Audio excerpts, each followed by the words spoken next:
Hello, welcome to R S. Agarwal official. मेरा नाम राजीव पांडे है। आज हम एनसीईआरटी के एग्जाम्पलर करेंगे लाइट रिफ्लेक्शन एंड रिफ्रैक्शन के कुछ क्वेश्चन। चलिए आगे बढ़ते हैं। विच of the following can make a parallel beam of light when from a point source is incident on it. तो कह रहा है देखो कि एक पॉइंट सोर्स है ना, इससे क्या करना है, पैरेलल बीम बनानी है। इस तरीके से पैरेलल बीम बनानी है, समझ में आ रहा है? पैरेलल बीम बनानी है तो कौन क्या सा यूज कर सकते हैं हम? देखो, concave mirror as well as convex lens, concave mirror as well as concave lens, two plane mirror placed at 90 degree to each other, concave mirror as well as concave lens. तो देखो यहां से क्या बोल रहा है कि हम क्या क्या यूज कर सकते हैं। देखो, कनकेव मिरर भी यूज कर सकते हैं हम। कैसे?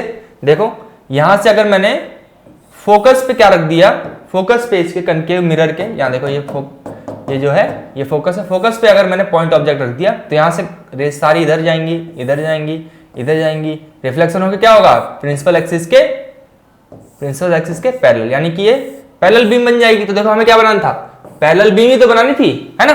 पैरेलल बीम बन जाएगी। तो कनकेव मिरर यूज कर सकते हैं, कनकेव लेंस यूज कर सकते हैं क्या? देखो यहां से कनकेव लेंस अगर हम यूज करेंगे, कुछ इस टाइप से कनकेव लेंस होगा, है ना, कनकेव लेंस होगा। अब यहां से अगर मैंने पॉइंट ऑब्जेक्ट इसके फोकल पे रखा है, फोकस पॉइंट पे, तो यहां से इधर जाएगा, इधर जाएगा, और अगर ये डाइवर्ज कर देगी, है ना, डाइवर्ज कर देगी तो क्या होगा, पैरेलल तो नहीं बनेगी, है ना। तो यहां से देखो ये पैरेलल नहीं बनेगी, तो यानी कि ये तो यूज नहीं हो पाएगा। चलो, ये तो नहीं हो पाएगा, कनकेव लेंस तो नहीं। देखो, two plane mirror placed at 90 degree to each other.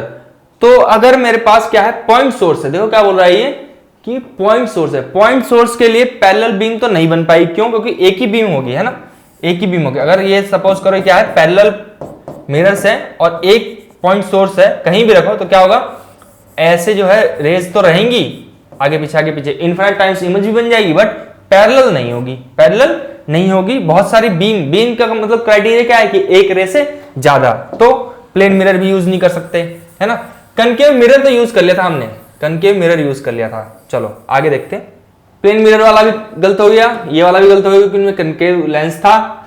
Convex mirror as well as concave lens, तो देखो कनकेव लेंस तो पहले से ही गलत हो गया हमारा। Concave mirror as well as convex lens, देखो ये वाला जो ऑप्शन है बिल्कुल सही हो जाएगा। देखो कनकेव मिरर वाला तो हमने एग्जांपल कर लिया था। कैसे? अगर इस तरीके से मिरर होगा तो कनकेव मिरर जो है प्रिंसिपल एक्सिस के पैरेलल रेज जो है वो भेज रहा दे रहा था। लेकिन देखो कन्वेक्स लेंस कैसे यूज होता है, ये क्या है, कन्वेक्स लेंस है। और यहां से देखो मैंने क्या करा, इसके फोकल पॉइंट पर क्या रख दिया, एक पॉइंट सोर्स, पॉइंट ऑब्जेक्ट, और यहां से रेज इस तरीके से जाएंगी और ये सारी रेज जो है ये प्रिंसिपल एक्सिस के पैरेलल चली जाएंगी इस तरीके से। तो पैरेलल रेज मिल गई हमें, है ना। तो यानी कि ऑप्शन ए जो है वो बिल्कुल सही हो जाएगा। तो क्या यूज कर सकते हैं हम पैरेलल बीम के लिए? अगर पॉइंट सोर्स दिया हो, पैरेलल बीम निकालनी हो तो concave mirror as well as convex lens, तो ये ठीक हो गया। नेक्स्ट क्वेश्चन देखते हैं। देखो क्वेश्चन क्या कह रहा है, अ 10 millimetre long AWL pin is placed vertically in front of a concave mirror. तो मिरर दे रखा है कौन सा, concave mirror. A 5 millimetre long image of the AWL pin is formed at 30 centimetre in front of the mirror. The focal length of this mirror is. तो focal length पूछी हमसे, तो हम लिख लेते हैं क्या पूछा है, फोकल लेंथ। फोकल लेंथ अच्छा देखे क्या रखा है हमें, इमेज की डिस्टेंस दे रखी है, देखो यहाँ पे 30 centimetre. In front of the mirror का मतलब साइन कन्वेंशन के हिसाब से क्या हो गया, माइनस, तो v is equal to minus 30 centimetre, है ना। अब देखो 10 मिलीमीटर लॉन्ग यानी कि हाइट दे रखी है ऑब्जेक्ट की, h is equal to 10 millimetre. और क्या दे रखा है, देखो इमेज की भी हाइट दे रखी है, h डैश कितनी दे रखी है, 5 मिलीमीटर। यहां से देखो मैग्निफिकेशन निकाल सकते हैं ना, तो मैग्निफिकेशन निकाल लेते हैं। h is equal to magnification is equal to h dash upon h, है ना, height of the image upon height of the object. तो ये किसके इक्वल हो गया, देखो यहां से 5 मिलीमीटर अपॉन 10 मिलीमीटर, है ना। ये कितना आ गया, 1/2। मैग्निफिकेशन की वैल्यू क्या आ गई, 1/2। तो ये लिख लेते हैं हम कि मैग्निफिकेशन क्या आ गया हमारा, 1/2। m is equal to 1/2। अच्छा देखो मैग्निफिकेशन का एक और फॉर्मूला होता है हमारे पास, magnification is equal to v/u। क्या हो गया, v/u। तो यहां से देखो मैग्निफिकेशन की वैल्यू 1/2 इज इक्वल टू, देखो v की वैल्यू क्या आ रही है यहाँ पर -30, u की वैल्यू हमें कैलकुलेट करनी है।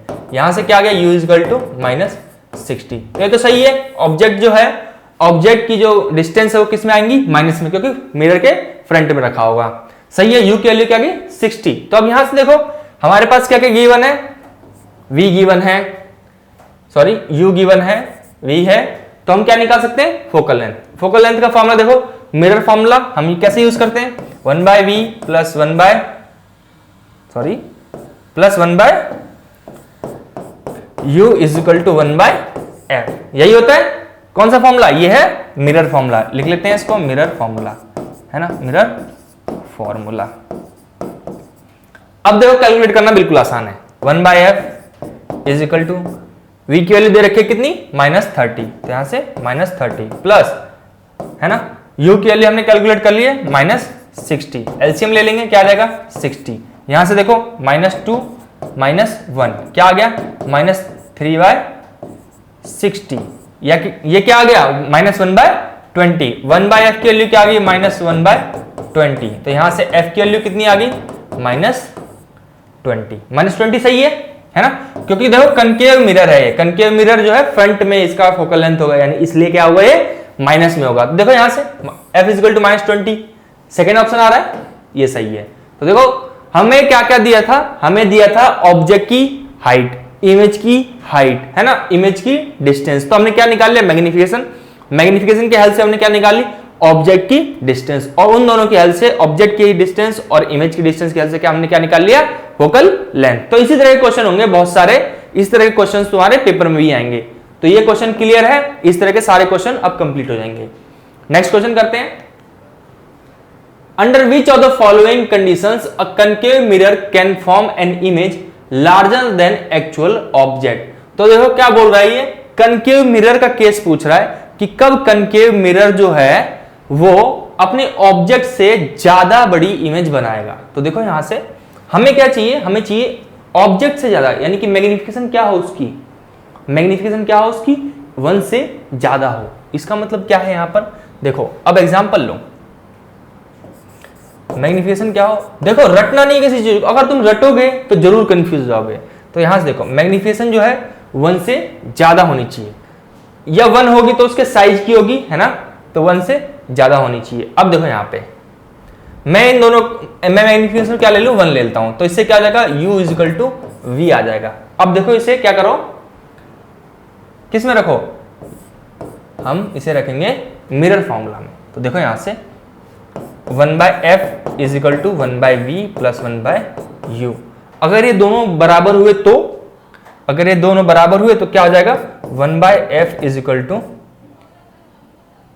ये क्या हो जाएगा, 1/v प्लस 1/v ले लेंगे, है ना।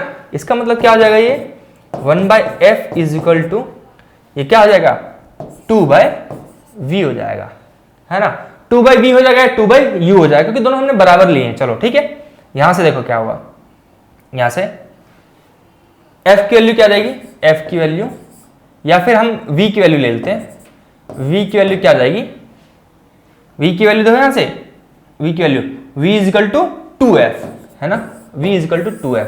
तो यहां से देखो अगर u की वैल्यू देखो क्या ले लेंगे हम, क्योंकि दोनों बराबर है ना, तो इसे भी हम 2f ले लेते हैं। यानी कि सेंटर ऑफ कर्वेचर पे जैसे ही तुम क्या करते हो, ऑब्जेक्ट को प्लेस करते हो, तो इमेज भी सेंटर ऑफ कर्वेचर बनेगी और सेम हाइट की बनेगी। अब देखो क्या है, जैसे तुम सेंटर ऑफ कर्वेचर के इधर लेके जाओगे, सेंटर ऑफ कर्वेचर के पीछे लेके जाओगे, तो u की वैल्यू बढ़ेगी, है ना, और v की वैल्यू घटेगी, u की वैल्यू बढ़ेगी और v की वैल्यू घटेगी, है ना, v की वैल्यू घटेगी। देखो अलग लिखते हैं इसको, तब समझ में आएगा।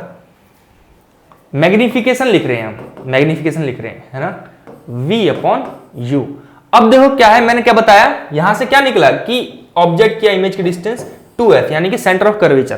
तो देखो सेंटर ऑफ कर्वेचर से जैसे ही तुम क्या करोगे, ऑब्जेक्ट की अगर डिस्टेंस बढ़ाओगे तो क्या होगा, ऑब्जेक्ट की डिस्टेंस बढ़ाओगे तो इमेज की डिस्टेंस क्या होगी, घटेगी। और अगर इमेज की डिस्टेंस बढ़ानी है तो ऑब्जेक्ट की डिस्टेंस घटानी पड़ेगी, सेंटर ऑफ कर्वेचर से पास लाना पड़ेगा, पोल की तरफ लाना पड़ेगा। तो देखो इनमें से कौन सा ऑप्शन हमारे इस क्राइटेरिया को मैच कर ले रहा है। देखो रटने का कोई फायदा नहीं है ना, हमने कुछ भी चीज रट के नहीं निकाली, बस हमने क्या निकाला, मैग्निफिकेशन का एक फॉर्मूला याद था, उसी के तरीके से हमने निकाल लिया। देखो यहां से when the object is kept at a distance equal to the radius of curvature. तो देखो रेडियस ऑफ कर्वेचर तो हमने बात करी थी, तब क्या होगा, सेम साइज की इमेज बनेगी, पर हमें क्या चाहिए, under which image larger than the actual object, larger चाहिए, बड़ी चाहिए हमें एक्चुअल ऑब्जेक्ट से। देखो यहां से when object is kept at a distance less than it's focal length. चलो एक बार ये कंसीडर कर लेते हैं। When object is placed between the focus and the centre of curvature, तो ये जो चीज है ना, यही चीज हमें चाहिए एग्जैक्टली फोकस और सेंटर ऑफ कर्वेचर के बीच में। देखो नेक्स्ट ऑप्शन देखते हैं, when object is kept at a distance greater than its radius of curvature. देखो ये तो ऑप्शन बिल्कुल ही गलत हो गया, ये ऑप्शन भी नहीं है ना, ये ऑप्शन भी नहीं होगा, ये ऑप्शन बिल्कुल सही है। जब फोकस और सेंटर ऑफ कर्वेचर के बीच में लेके आते हैं तो जो ऑब्जेक्ट इमेज बनाता है वो अपने हाइट से ज्यादा बड़ी बनाता है। समझ में आ रहा, मैग्निफिकेशन जो है ज्यादा हो जाएगा। चलो नेक्स्ट क्वेश्चन करते हैं। देखो क्वेश्चन क्या कह रहा है, figure shows a ray of light as it travels from medium A to medium B, refractive index of the medium B related to medium A is. देखो ये ऑप्शन दिए हैं, पहले यहां देखो, इमेज अगर समझ में नहीं आ रही तो बताते हैं। देखो मीडियम ए से मीडियम बी की तरफ लाइट रे ट्रेवल कर रही है, तो ये इंसिडेंट एंगल, देखो ये 60 नहीं दिख रहा होगा तो हम लिख देते हैं, ये क्या है एंगल 60 डिग्री। और यहां पर देखो क्या है एंगल, ये रिफ्रैक्टिव एंगल जो है नॉर्मल साथ क्या बन रहा है 45 डिग्री। तो स्नेल्स लॉ के अकॉर्डिंग हमारा जो है, स्नेल्स लॉ के अकॉर्डिंग रिफ्रैक्टिव इंडेक्स निकालना है, तो क्या होता है, refractive index is equal to incident angle ने जो एंगल बनाया है नॉर्मल के साथ साइन आई अपॉन में रिफ्रैक्टेड रे ने जो एंगल बनाया है नॉर्मल के साथ उसका रेशो साइन आर, है ना, mu refractive index mu is equal to sine i upon sine r. तो इसको देखो अगर कैलकुलेट करेंगे हम तो क्या आएगा, देखो साइन इंसिडेंट के साथ एंगल कौन सा बना रहा है 60 डिग्री, और देखो रिफ्रैक्टेड के साथ एंगल कौन सा बना रहा है 45, तो साइन 45 डिग्री। वैल्यू याद है इनकी, साइन 60 क्या होता है √3/2 और साइन 45 क्या होता है 1/√2। ये वैल्यू याद है ना, नहीं है तो याद करो इसे।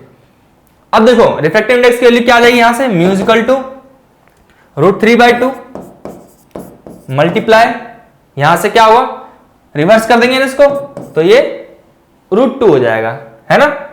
तो ये यहां से क्या आ गया √6/2।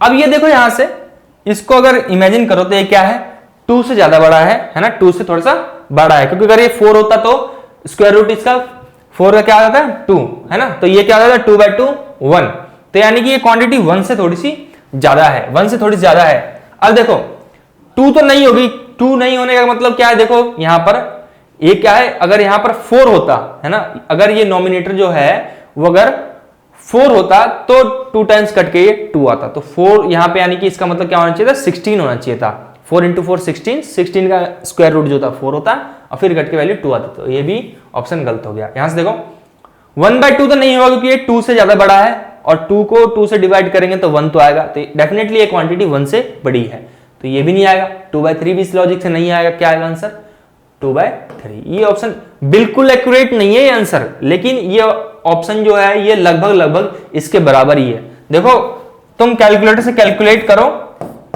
इसकी वैल्यू कुछ इसके बराबर आएगी, समझ रहे हो। तो ये 3/2 1.5 है ना, 1.5 होता है, ये थोड़ा सा गलत है, वैल्यू एक्यूरेट नहीं है, पर ये ऑप्शन जो है ज्यादा क्लोज आंसर कौन सा है 3/2। समझ में आ रही है। कभी कभी ऐसा भी होता है कि हम ज्यादा क्लोज ऑप्शन सेलेक्ट करके आते हैं जब कोई भी ऑप्शन मैच नहीं कर रहे होते हैं। तो नेक्स्ट क्वेश्चन करते हैं। देखो question, a light ray enters from medium A to medium B as shown in figure, the refractive index of the medium B related to medium A. तो देखो बी के रिस्पेक्ट में ए को पूछा है, बी के रिस्पेक्ट में ए को पूछा है, तो देखो यहां से हम ए के रिस्पेक्ट में बी को निकालते हैं और उसका ऑपोजिट कर देते हैं। तो देखो यहां से क्या होगा, नॉर्मल के साथ, देखो ये नॉर्मल है क्योंकि इंटरफेस सरफेस ये है, ए बी इसको बोल देते चलो, तो ए और बी ये इंटरफेस सरफेस है, तो नॉर्मल क्या हुआ इसके परपेंडिकुलर वाली लाइन। अब नॉर्मल साथ इंसिडेंट रे ने जो एंगल बनाया उसे हम बोलते हैं आई, और नॉर्मल साथ जो रिफ्लेक्शन एंगल बनेगा वो बोलेंगे हम उसे एंगल आर। अब देखो यहां से क्लियरली दिख रहा है कि एंगल आर जो है वो बड़ा है किससे, एंगल आई से। समझ में आ रहा है ना। देखो नॉर्मल से थोड़ा सा ज्यादा बड़ा एंगल बन रहा है, तो एंगल आर जो है वो एंगल आई से बड़ा है। अब देखो यहां पे क्या होगा, हमें पता है कि रिफ्रैक्टिव इंडेक्स जो है स्नेल्स लॉ के हिसाब से क्या होता है, sine i upon sine r. समझ में आ रहा है? अब ये जो हमने बोला, ये बोला medium A with respect to medium B, हमें क्या निकालना है, इसका जस्ट ऑपोजिट निकालना है। तो refractive index B of with respect to A, इसका मतलब क्या आ जाएगा, ये इसका रिवर्स कर दो, sign are upon sine I. ये बात समझ में आई? अब देखो यहां से कंक्लूजन हमने ये निकाला है कि एंगल आर जो है वो एंगल आई से बड़ा है, तो इसका मतलब क्या हुआ कि sine R must be greater than sine I. ये बात तो समझ में आ रही है आपको, है ना, कि अगर एंगल बड़ा है तो साइन एंगल भी उसका बड़ा होगा। तो देखो यहां से अगर नॉमिनेटर ज्यादा बड़ा है, ठीक है, ऊपर वाला अगर ज्यादा बड़ा है तो ये जो है वो किससे हो जाएगा, 1 से ज्यादा बड़ा हो जाएगा, है ना। तो देखो यहां से ग्रेटर देन यूनिटी सही आ गया, है ना, लेस देन यूनिटी नहीं होगा। इक्वल टू यूनिटी, यूनिटी का मतलब क्या है, 1 से बड़ा। तो देखो इक्वल टू यूनिटी तो नहीं है ना, क्योंकि रिफ्लेक्शन हो रहा है। अब देखो यहाँ पे 0 नहीं होगा, कभी रिफ्रैक्टिव इंडेक्स 0 हो ही नहीं सकता, ये तो आप याद ही रखोगे हमेशा, ये तो याद रखोगे। इक्वल टू यूनिटी नहीं हुआ, लेस देन यूनिटी तब होता जब हम पूछते मीडियम ए का refractive index with respect to B, पर हमें क्या पूछा है, बी रिस्पेक्ट टू ए, तो इसलिए ग्रेटर देन यूनिटी। समझ में आ रही है बात? नेक्स्ट क्वेश्चन करते हैं। Beams of light are incident through the holes A and B and emerge out of the box through the holes C and D respectively as shown in the figure 10.3। ये देखो ये figure है 10.3। Which of the following could be inside the box. तो इस box के अंदर, है ना, इस बॉक्स के अंदर क्या हो सकता है, बोल रहा है कि ए और बी इंसिडेंट रेज है और सी और डी क्या है, रिफ्लेक्टेड रेज है, ठीक है, रिफ्लेक्टेड रेज है। तो ये देखो ये इस बॉक्स में क्या हो सकता है। अब हमें एक चीज याद है कि अगर एक ग्लास स्लैब से लाइट रेज जो है पैरेलल अगर निकलती हैं, है ना, पैरेलल निकलती हैं, इंसिडेंट रे और क्या होती है, रिफ्लेक्टेड रेज जो है, उनके बीच का एंगल जो है कुछ नहीं होता है, यानी कि वो क्या होती है, एक दूसरे के पैरेलल होती है, बट वो थोड़ी सी शिफ्ट हो जाती है अपनी पोजीशन से, है ना। तो देखो ये कुछ ऐसा होगा, रिफ्लेक्शन हो गया होगा, है ना, और ये एक दूसरे के पैरेलल आई थी, पैरेलल चली गई, है ना। इसके लिए भी ऐसे ही होगा, पैरेलल आई थी और पैरेलल चली गई। समझ में आ रहा है? तो ये क्या हो सकता है, ग्लास स्लैब। क्या हो सकता है, ये ग्लास स्लैब। और rectangular glass slab. Convex lens होता तो ये क्या हो जाती, कन्वर्ज कर जाती है। कनकेव लेंस होता तो क्या कर जाती है, डाइवर्ज कर जाती है। प्रिज्म होती तो क्या होती, डिस्पर्जन हो जाता। तो यानी कि तीनों ऑप्शन गलत हैं, कौन सा ऑप्शन सही है, पहला, और रेक्टेंगुलर ग्लास स्लैब। याद आ रहा है, समझ में आ रहा है ना ये चीज, कि बीच में अगर रेक्टेंगुलर ग्लास स्लैब लगाएंगे हम तो क्या होगा, लाइट रेज जो है वो बाहर तो निकलेंगी पर इंसिडेंट रे के पैरेलल डायरेक्शन में निकलेंगे। समझ में आ रहा है? तो ये क्या होंगी यहां पर, रेक्टेंगुलर ग्लास स्लैब। तो ये कुछ क्वेश्चन थे हमारे एनसीईआरटी के एग्जाम्पलर, है ना, लाइट के रिफ्लेक्शन और रिफ्रैक्शन के बेस पे। अभी और कुछ क्वेश्चन करेंगे हम अगली वीडियोस में, इसी चैप्टर के, इसी एनसीईआरटी एग्जाम्पलर के। अगर वीडियो पसंद आती है तो वीडियो को लाइक करो, वीडियो को सब्सक्राइब करो, अपने दोस्तों के साथ शेयर करो। Thank you.